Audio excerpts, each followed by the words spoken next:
1장 흑백 세상의 남자, 컬러풀한 여자. 세상에서 색이 사라진 후 성우는 시간을 파는 남자가 되었다. 그는 서울의 한적한 골목에서 순간 기록사라는 이름의 작은 화방을 운영했다.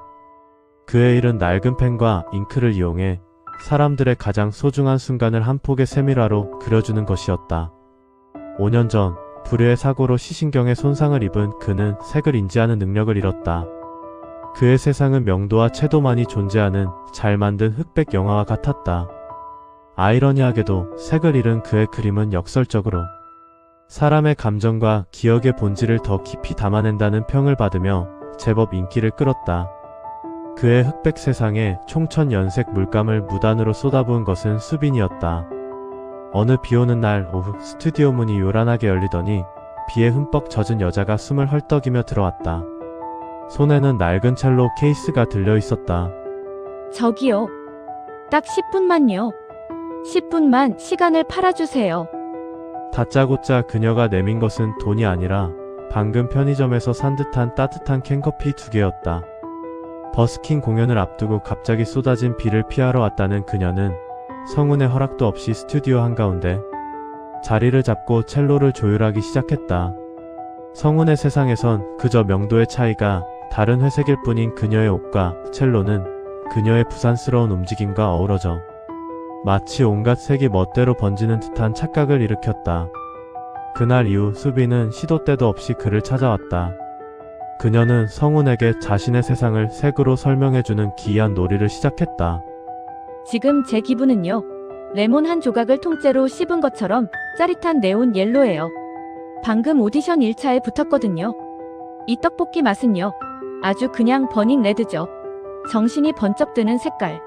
성우는 무뚝뚝하게 그녀를 대했지만 어느새 그녀가 없는 시간은 필름이 끊긴 영화처럼 느껴졌다. 그녀는 흑백의 세상의 소리와 맛과 온도로 색을 그려 넣어주었다. 그녀의 첼로 연주를 들으며 그는 딥블루의 평온함을 느꼈고 그녀가 타준 핫초코를 마시며 코튼 아이보리의 따스함을 상상했다. 어느 날 밤 성우는 처음으로 자신의 이야기를 털어놓았다. 색을 잃어버린 세상에 대해. 그러자 수빈은 그의 손을 덥석 잡고 눈을 감게 했다. 자, 상상해봐요. 지금부터 제 첼로 연주가 사장님의 붓이 되는 거예요. 그녀는 연주를 시작했다. 부드럽고 낮은 음은 밤의 군청색이 되었고 빠르고 높은 음은 새벽의 금빛이 되었다. 현을 뜯는 피치카토는 별빛처럼 반짝였다.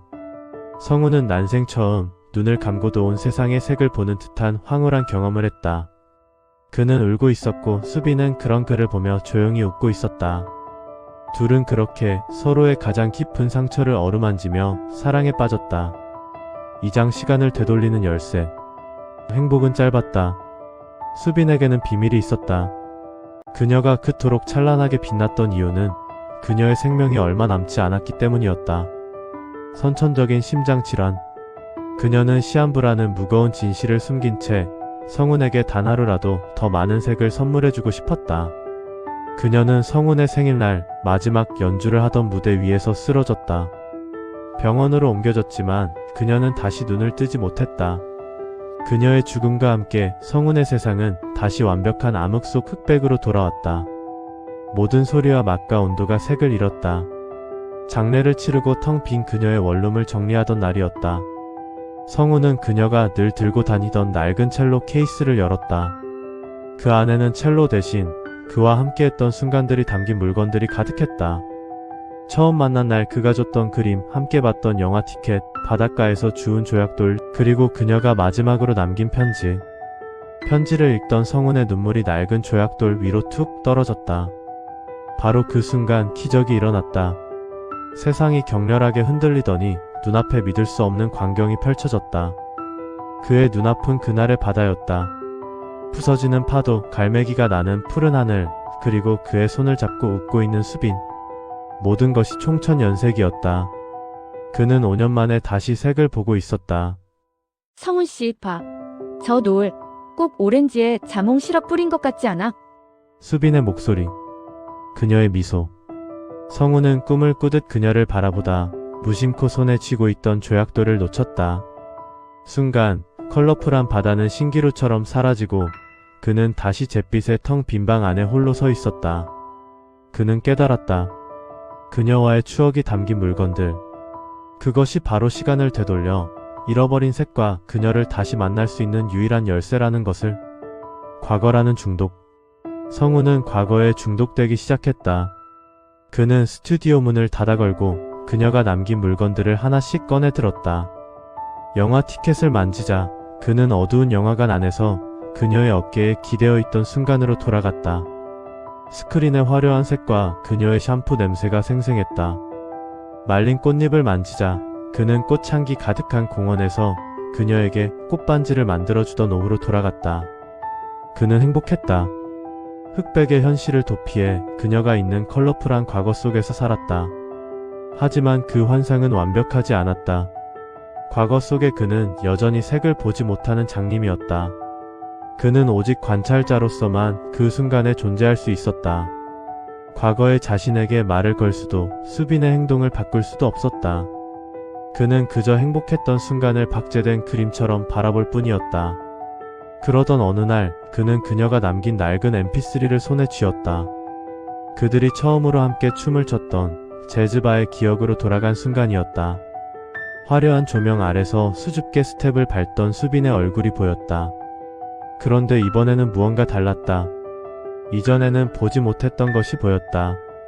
웃고 있는 그녀의 얼굴이 순간적으로 고통스럽게 일그러지는 것을, 아무도 모르게 가슴을 부여잡는 그녀의 가녀린 손을, 이마에 식은땀이 맺히는 것을 그는 이제야 알 수 있었다.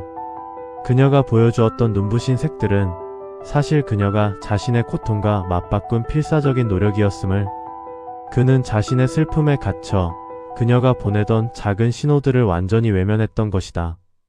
그는 관찰자로서 사랑하는 사람의 고통을 눈앞에서 생생하게 목격해야만 했다. 과거로의 여행은 더 이상 달콤한 토피가 아닌 잔인한 형벌이 되었다. 흑백으로 그린 가장 컬러풀한 그림. 성우는 마지막 열쇠를 손에 쥐었다. 그녀가 마지막으로 남긴 편지였다. 그는 떨리는 손으로 편지를 만졌다.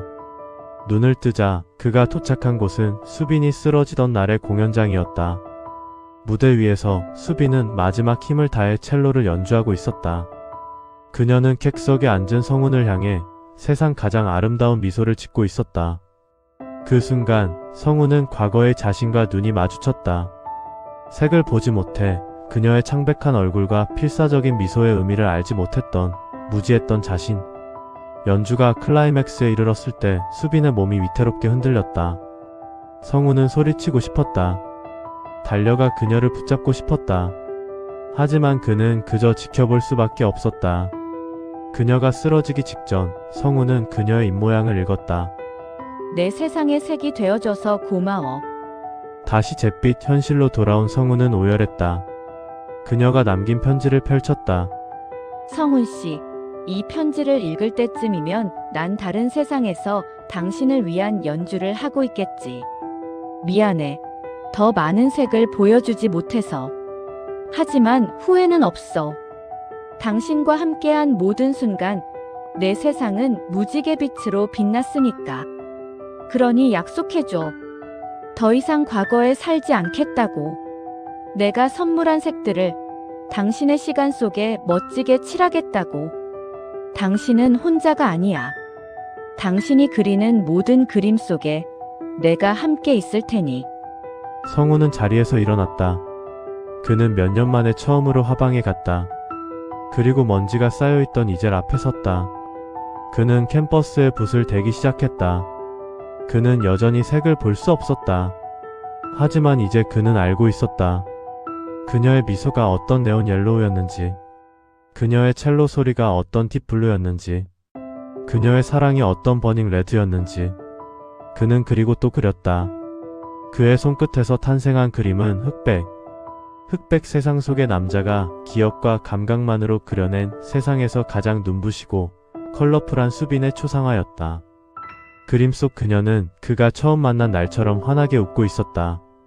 그의 세상은 여전히 흑백이었지만 더 이상 공허하지 않았다. 그의 마음속에는 그녀가 남겨준 수만 가지 색들이 영원히 지워지지 않을 그림처럼 살아 숨쉬고 있었으니까.